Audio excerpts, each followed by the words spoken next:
धार्मिक नगरी उज्जैन में एक ऐसा शिव मंदिर है जहां विराजमान भगवान शिव स्वयं तो चक्रतीर्थ में निवास करते हैं, लेकिन उनका पूजा अर्चन और दर्शन करने वाले श्रद्धालु कभी भी संकट में नहीं रहते हैं।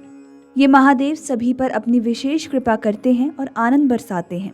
84 महादेव में तीसरा स्थान रखने वाले श्री आनंदेश्वर महादेव कुछ ऐसे ही हैं जिनकी प्रतिमा अत्यंत प्राचीन और चमत्कारी है।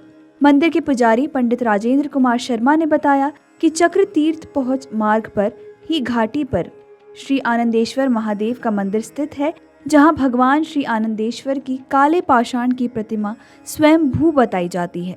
मंदिर में भगवान श्री गणेश, श्री कार्तिकेय स्वामी और माता पार्वती के साथ ही नंदी जी की प्रतिमा भी विराजमान है, जबकि मंदिर के बाहर नरसिंह भगवान की लगभग 150 वर्ष पुरानी प्रतिमा भी स्थापित है।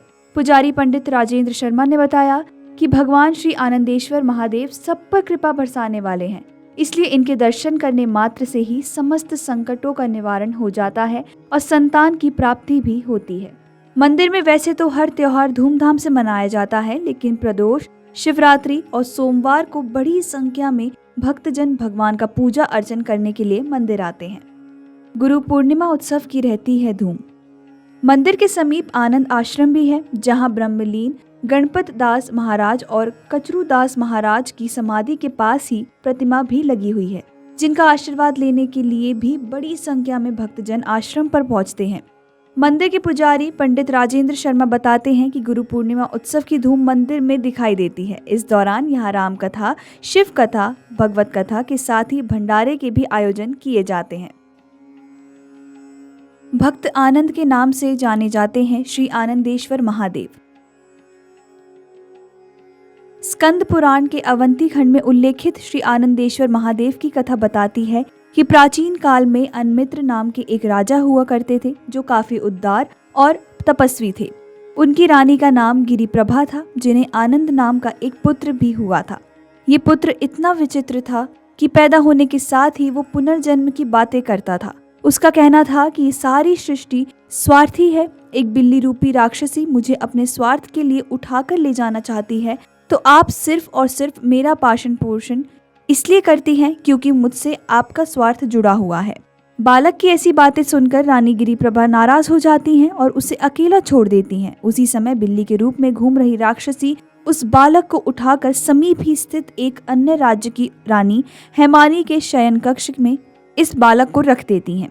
जब राज्य का राजा विक्रांत रानी के कक्ष में बच्चे को देखता है तो उसे अपना ही बालक समझ लेता है और उसका नाम आनंद रख देता है, जबकि राक्षसी राजा विक्रांत के असली पुत्र को बोध नामक ब्राह्मण के घर पर छोड़ देती है, क्योंकि राजा विक्रांत के घर रह रहे पुत्र आनंद को अपने पुनर्जन्म की सभी स्मृति रहती है। इसलिए जब यज्ञोपवीत संस्कार के दौरान गुरु उनसे अपनी माता को नमस्कार करने को कहते हैं, तो वो गुरु से पूछते हैं कि अपनी किस माता को नमस्कार करूं, क्योंकि मेरी 2 माता हैं, एक माता हेमिनी और दूसरी माँ गिरिभद्रा। राजा विक्रांत के असली पुत्र तो बहुत ब्राह्मण के घर पर हैं, जिनका नाम चैत्र है।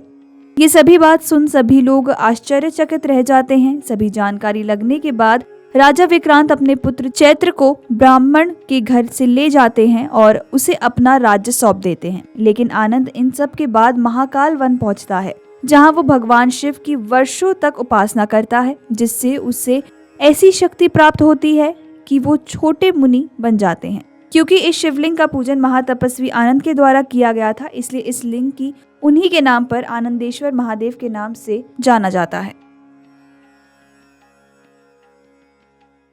अगर आपको हमारा ये वीडियो पसंद आया हो तो हमारे चैनल जीवांजलि को सब्सक्राइब करें।